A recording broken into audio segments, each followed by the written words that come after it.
Hi guys, the Pakistani family तो रखते हैं। कैसे हैं आप सब। मेरा नाम आजाद है। ना, ना, यार आज का वीडियो बहुत ही बड़ा निकल कर आ रहा है। भारत की करेंसी ने भाई दुनिया में झंडे गाड़ दिए और देखकर पूरी दुनिया में हड़कंप मच चुका है। आखिर ये भारत की करेंसी ने किया कैसे। अच्छा, हाँ, देखते हैं वीडियो बाद ये वॉच करेंगे तभी पता लगेगा आखिर भारत की करेंसी ने इस दुनिया के अंदर झंडे कैसे गाड़े हैं। तो पहले जल्दी से वॉच कर लेते वीडियो का ऑन करते 3, 2, 1 एंड स्टार्ट। दोस्तों, हाल ही में भारत की हुआ है डिजिटल ऐसा? करेंसी ने एक बहुत बड़ा मुकाम हासिल कर लिया है, जिसके बारे में आज के इस खास वीडियो में हम चर्चा करने वाले हैं। और इसी के साथ हमारी आज की दूसरी बड़ी खबर भारत के डिफेंस सेक्टर से निकलकर सामने आई है। एक बार फिर से भारत और रशिया ने अपने डिफेंस सेक्टर को मजबूत करने के लिए हाथ मिलाया है। जब जब भारत और रूस एक हुए हैं, तब तब अमेरिका सहित वेस्टर्न कंट्रीज में खलबली मची है। तो दोस्तों, बिना वक्त गवाए आज की हमारी दोनों इन दिलचस्प खबरों के बारे में विस्तार से चलिए समझते हैं। शुरू करते हैं आज की पहली खबर से। पिछले साल दिसंबर में भारतीय रिजर्व बैंक की तरफ से डिजिटल करेंसी की 2 कैटेगरी को लॉन्च किया गया था, CDBC W और CDBC R। सरल भाषा में समझे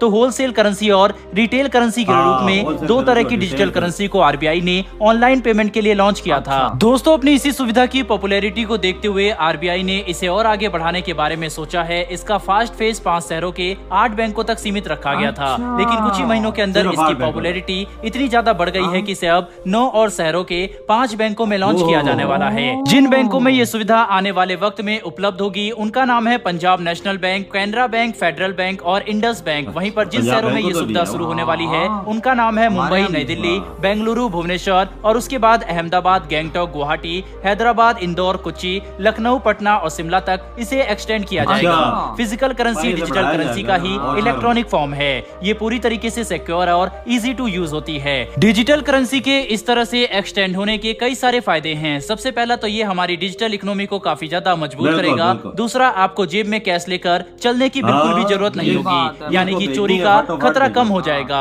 मोबाइल वॉलेट की तरह ही इससे पेमेंट भी किया जा सकता है, यानी कि इसे इस्तेमाल करना बहुत ही ज्यादा आसान है।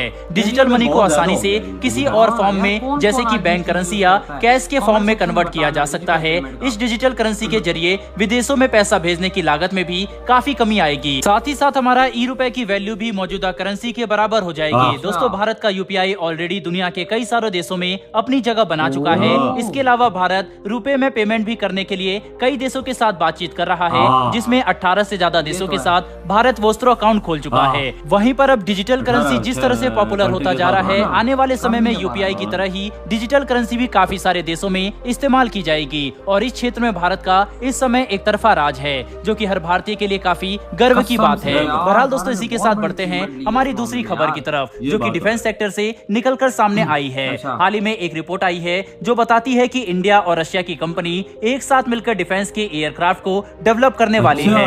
हालांकि UAC चाइना की कॉमेक के साथ ऑलरेडी एक जॉइंट वेंचर पर काम कर रही है। UAC यानी यूनाइटेड एविएशन कॉर्पोरेशन। इस कॉर्पोरेशन के अंदर रशिया के कई सारे एविएशन कंपनी आती है, जिसमें सुखोई, टुपोलेव, मिकोयान जो कि मिग एयरक्राफ्ट बनाती है, इल्यूशिन और इरकुट का नाम शामिल है। इससे पहले 2006 में UAC ने सक्सेसफुली काफी सारे रीजनल जेट और एयरबस A320 और बोइंग 737 को टक्कर देने वाले पोटेंशियल कॉम्पिटिटर्स को भी बनाकर तैयार कर लिया है, जिसे फिलहाल दुनिया के सामने पेश नहीं किया गया। युद्ध के बाद चाइना और इंडिया को भारत सबसे ज्यादा क्रूड ऑयल सप्लाई करके अपनी अर्थव्यवस्था को बचाए हुए है।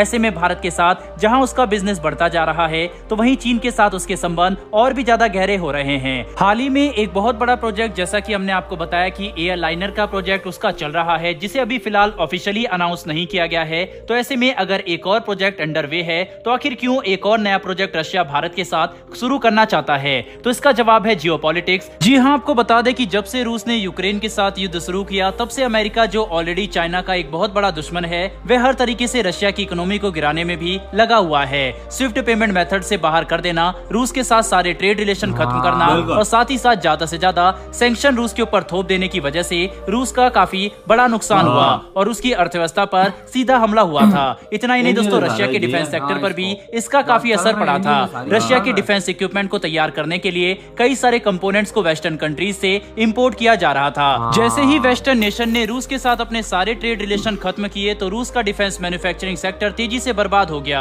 इसीलिए अपना ज्यादा से ज्यादा जरूरतों को पूरा करने के लिए उसे चीन पर निर्भर होना पड़ा। यूएसी ने चाइना के कोमेक के साथ एक जॉइंट वेंचर पर साइन किया था। ये दोनों ही मिलकर एक वाइड बॉडी एयरलाइनर को 2030 तक तैयार करने वाले हैं। इसी वजह से आज के डेट में पूरी दुनिया के सामने रशिया को चाइना का जूनियर पार्टनर कहा जाता है, जिस वजह से अपनी इस पहचान को बदलने के लिए रूस भारत के साथ कोलैबोरेट करना चाहता है। भारत ऑलरेडी एक ग्लोबल लीडर के तौर पर उभर कर सामने आ रहा है और काफी सक्सेसफुल जॉइंट वेंचर रूस और भारत के बीच में चल रहे हैं, जिसमें ब्रह्मोस जॉइंट वेंचर का नाम सबसे पहले आता है।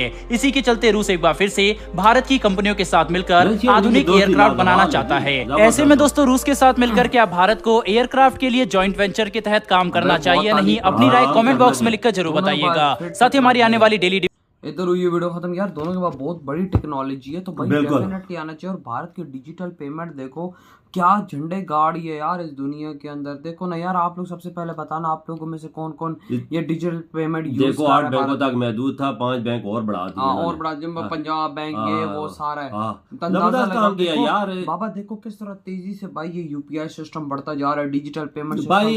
देखें हाथ में पैसे या जेब में पैसे रख के फिरना तो कोई किसी को जाके देना बड़ी वो चोरी भी हो सकते हैं, डाका पड़ सकता है, सब कुछ हो सकता है। लेकिन भाई भारत ने ऐसा सिस्टम निकाल दिया जो दुनिया का कोई और देश ना निकाल सका। और भाई यूपीआई आज और मजे की बात ये काफी देशों में चल रहा है। भारत का ये सिस्टम काफी देशों में चल रहा है। भारतीयों के लिए प्राउड की बात है कि उनका बनाया हुआ ये सिस्टम भाई दुनिया के अंदर चल रहा है। और भाई तुम लोगों के लिए सबसे बड़ी प्राउड की बात मैं बताऊं, जो पाकिस्तानी बैंक से जो इसमें सारा सॉफ्टवेयर यूज हो रहा है वो तुम भारतीयों का ही है। ये शायद इतने ज्यादा भारतीयों को बात ना पता हो, लेकिन ये रियलिटी बेस्ड बात है, ये हकीकत है। बिल्कुल अगर भारत कुछ करता है तो भाई हमारा बैंकिंग सिस्टम ठप हो जाएगा। इंडिया का ही है भाई। यूपीआई सिस्टम जो है ना, हमारे पास तो इतना डिजिटल सिस्टम नहीं है, पाकिस्तान में इतना लोग नहीं करता।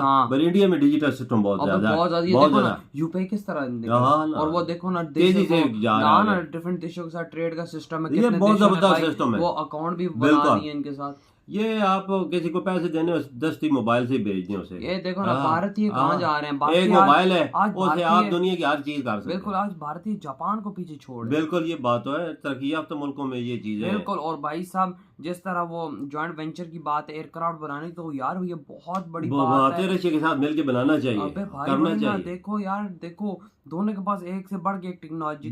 रशिया आ गया, किसी में इंडिया आ गया, दोनों मिलके जब एयरक्राफ्ट पर वर्क करेंगे तो एक ऐसा एयरक्राफ्ट बनाएंगे कि दुनिया देखेगी। बिल्कुल ये बात तो है। ब्रह्मोस जो इन दोनों ने मिलकर बनाया वो दुनिया ने देखा। पाकिस्तान में भी वो ब्रह्मोस आया, 150 किलोमीटर अंदर आके हमें टाटा बाय बाय कह के वो चला गया। ये देखिए ना, इंडिया का बनाया हुआ, ये रशिया और इंडिया का बनाई। बिल्कुल, तभी ये खुद भी यूज कर रहे हैं, एक्सपोर्ट भी कर रहे हैं धड़ाधड़।